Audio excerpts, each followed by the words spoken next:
Welcome back to AM Northwest. From the oranges of a sunset to the greens of a fir tree, the colors our eyes perceive are just reflections of light. Here to share some of the science behind what we see, we welcome the authors of The Universe in 100 Colors, Tyler Thrasher and Terry Mudge. Good to have you with us. The full book title is called The Universe in 100 Colors, Weird and Wondrous Colors from Science and from Nature. Why did you two decide to write this book about color? You're both scientists, right? Yeah, citizen scientists. Citizen scientists, yeah, gotcha. Well, I spent a lot of time in my lab growing and synthesizing opals, and that gave me a deep appreciation of color. Wow. And that's kind of my half of the story. Yeah.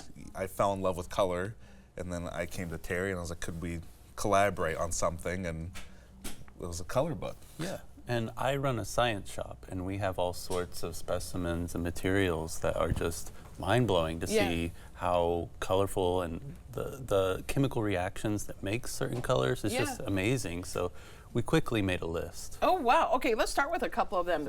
Let's start with, I don't know how you selected from out of all of those just 100, because there are so many out there. Yes. But let's start with this one. This is Yin Min, and this was accidentally developed by an OSU scientist? Yeah, so it stands for yttrium, indium, manganese, and it was accidentally made, and it is one of the bluest blues in the world. I love this blue so much. It's vibrant, and it's cool because it doesn't just have a colorful effect, it has a practical one where it's highly reflective. So it reflects heat and energy off of this material, so it's a really good energy efficient coating. But it's one of those wonderful things where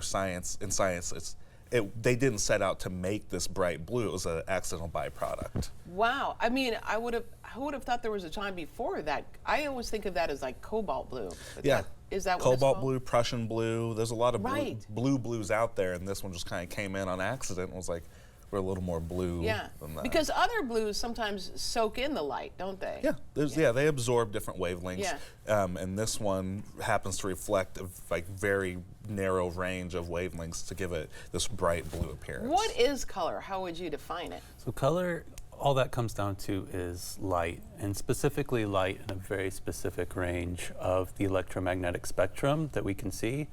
And so these are all just wavelengths, photons, things like that you can perceive with your cones in your eyes. So without those, you wouldn't be able to perceive all the colors of the universe. I understand that magenta is kind of a tricky color. Yeah, magenta is a really unique one of my favorites, because there's a hot debate about whether it actually exists. And so we've all seen magenta objects and flowers and things like that, but it turns out that that color is purely created in your brain whenever you see the opposite ends of the light spectrum at the same time. And so when you're looking at an object, the color only exists in your brain. So does it actually exist? Wow, these are discussions. Okay, Helenite green. Tell me about that one, because that connects to Mount St. Helens. Yeah, so it has this really interesting story of after the eruption in 1980 of Mount St. Helens, the cleanup crews who were using torches noticed that the ash would actually melt down into this bright green glass. And it became really popular, and scientists recreated it in a lab, and it turned out it was the specific chemical composition of the ash that made it that color, and so that's why it gave the name Helenite, and now it's used in jewelry. Oh, that makes a lot of sense. And didn't they use the ash to make other things too? Like they used it to make colorful, as you mentioned, jewelry, but other things as well. Yeah, you can find little figurines made with it, and it's honestly a souvenir just buying some of the ash itself that's left over. Okay, this is fascinating to me, Vanta Black. Yeah, so Vanta Black is one of those colors that is highly debated, and if you talk to many artists... Is it a color? It absorbs like 99.5, 99.8% of visible light. So is it a color? That's a whole other conversation. Whole other conversation. But it absorbs so much light that it can appear flat, like completely flat. You can take a 3D object. Right, it does look flat here. It looks flat. It's a highly protected color, so it's not available to the public. And there are people and artists that debate whether or not this is okay. But also, the process of making Vanta Black probably isn't like going to land safely in the hands of everyday citizens. So there's other blacks out there that compete and contend for the blackest black.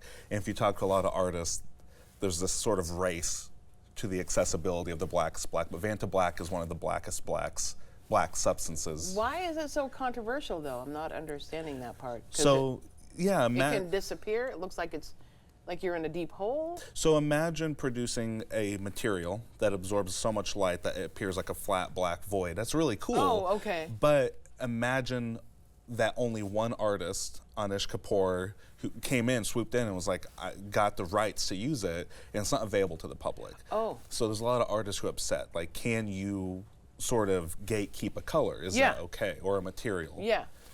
Yeah. Can you do that? That is wild. I have to get to Mistake Out, liquid paper. Yes. Because there's a great story to that. Yes. Yeah, so Mistake Out's really cool.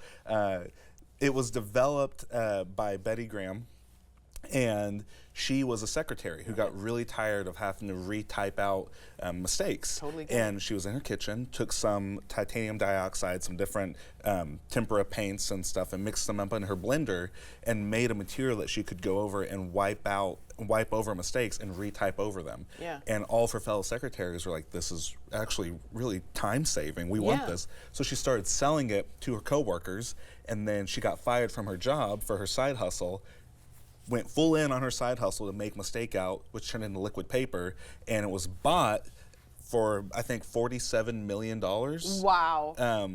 Yeah, she's one of the coolest businesswomen in history. Like, and her bosses are regretting every moment. Yeah, probably. International Orange.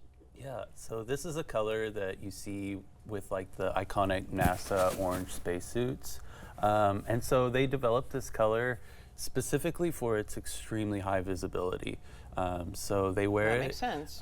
Whenever they're doing, takeoff and landings, so that it can be really visible against the blue sky or the blue ocean or snow. Basically any background, this color will pop out at you. Yeah, that makes a lot of sense. You have a book event. You guys have a book event, and that is tomorrow, right? And it is at where is it at? Paxton Gate in Northwest. And we're going to put all the information for everyone on our website at katu.com. The book, again, is titled The Universe in 100 Colors, Weird and Wondrous Colors from Science and Nature. Thank you both very much. Appreciate it. Yeah. All right, we'll be right back with more AM Northwest. Don't go away.